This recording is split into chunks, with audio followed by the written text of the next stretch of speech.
thank you. I want to get immediate reaction now from the Palestinian side. Husam Zomlot was head of the Palestinian mission in Washington before the Trump administration closed his office down. He is now the Palestinian ambassador to the United Kingdom, and he joins me from London. If they do this, it will work. The words of Donald Trump and his message to the Palestinians today. Your response to what you have just heard, sir?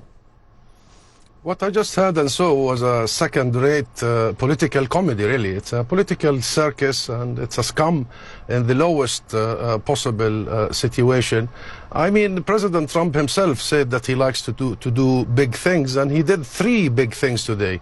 The first, he just killed the prospects of a negotiated two-state solution, because if an Israeli prime minister had already pocketed Jerusalem, all the settlements, the Jordan Valley, which is more than a third of the occupied West Bank, pocketed the issue of refugees, you tell me, Becky, if any future Israeli prime minister will sit and negotiate a two-state solution in accordance with international resolutions. The second big thing President Trump has just killed today is international order itself, is the post-Second World War order that was established primarily actually to resolve conflicts peacefully and to introduce rules that govern the relationship between nations and states.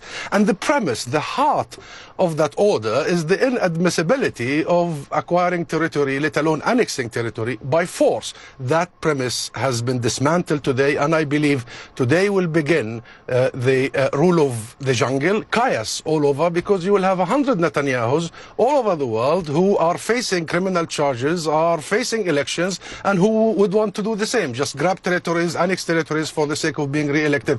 And the third big thing President Trump today did, he actually helped Israel being pushed off the cliff towards apartheid, full-fledged apartheid, because what Israel will have to erect now is simply Pantostans, as your correspondent Sam just said.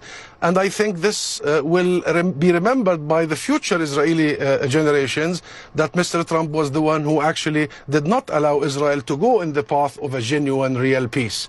And we all know what are the parameters for peace, Becky. And I hear what you're saying, and we are listening to the voice and the thoughts of Husam Zomlot, who is now the Palestinian ambassador to the UK.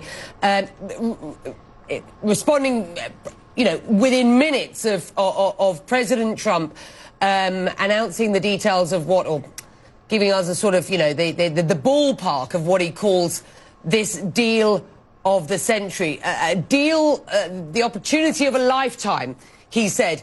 Let's have a listen to specifically what he said. Today's agreement is a historic opportunity for the Palestinians to finally achieve an independent state of their very own.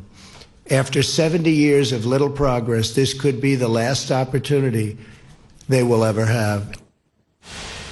You have argued that you do not buy what the US president has just said. This is by no means, you say, in favour of the Palestinians. So what happens next, sir? I mean, President Trump can really benefit from some humility. Even in his speech, he couldn't pronounce the name of the third holiest mosque, the Al-Aqsa Mosque in Jerusalem, and he wants to draw the faith of 13 million Palestinians without having one of the 13 million in his audience, and having all the extreme right-wing Israeli representatives and those from the American side is really a show. It's you know, President Trump came from the show business, and it tells you a lot about his mindset in terms of the real estate business, that somebody gets the property and somebody gets the cash. In this case, Israel gets the entire property. That's why Netanyahu was there, and also having the guts to represent the Palestinians and speak on behalf of the Palestinians when he is literally killing them by the day, besieging them and colonizing their land, our land. And therefore this whole thing is the most disingenuous scam we have ever seen in modern history. We Palestinians know exactly the way forward, and together with us the rest of the world. I mean, the way forward is very well known. Israel must end its occupation that began in 1967 lines. It's simple, it's clear, it's straightforward. This is an illegal occupation. East Jerusalem is under illegal military occupation.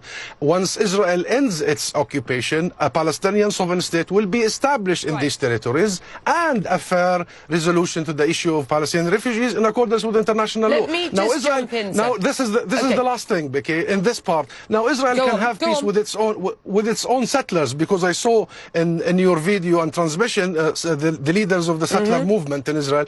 Israel can have peace with the US president. Israel can have peace even with Europe or the Arab world. But in the end, Israel needs to have peace with us, the Palestinians. And what Netanyahu, with the help of Trump today, managed to say is simply this. Let me just, sorry, and I am absolutely listening to what you're saying, but with respect, sir, I'm going to run out of time, and I do want our viewers just to hear a little more of what was said by President Trump in what was his pitch to you, the Palestinians. Have a listen. This map will more than double the Palestinian territory and provide a Palestinian capital in eastern Jerusalem, where America will proudly open an embassy. No Palestinians or Israelis will be uprooted from their homes. Our vision will deliver massive commercial investment of $50 billion into the new Palestinian state. You have many, many countries that want to partake in this. The words of Donald Trump, his son-in-law, the architect of this blueprint, let's call it, for what the Trump administration believes is a plan for peace between Israel and the Palestinians. If not now, when? To quote a phrase then from Benjamin Netanyahu earlier. Sir? When there will be a genuine, real attempt at providing peace that will answer the very righteous, legitimate demands of the millions of people. I mean, people demand their dignity, their sovereignty, their freedom, and they demand justice. Justice is a very crucial word. Peace can never achieved via these diktats and bullying. I mean, nations cannot be bullied like this by a president, a US president, who knows little about the Palestinian people. He thinks we live on charity. In fact, we are one of the richest in the region. We have the human resources, we have the natural resources, but our resources are being stolen by the man who stands next to him, or stood next to him, Benjamin Netanyahu and his government. And by the way, we fund ourselves. International funding is a small little fraction of our budget. We are not in need of his money. And if he thinks, President Trump, that actually he can bribe us and he can buy our rights, we are not up for sale. We told them this directly, we tell them this. Now, the only way for peace to be achieved is the fulfillment of the Palestinian rights. And these rights have been enshrined in international law. The two-state solution, Becky, was never a Palestinian demand. It was an international requirement. And we have given that concession to the international community. And today, I think it's up to the international community to stand up for its own order, its own resolution. And I believe we Palestinians will remain where we are. We will raise our kids to the highest standards. We are resilient. We will persevere. We have seen many empires come and go. This is not the first, and will not be the last. It's not the first colonial exercise against us. And we will remain. The question is about Israel and its future. And I tell you, today Israel has gone into the full-fledged apartheid, and it is about the international system. This is the question. And I believe today the international system has received a direct blow, and the world is expected to answer and to stand up for their own rules and their own principles. With that, sir, we are going to leave it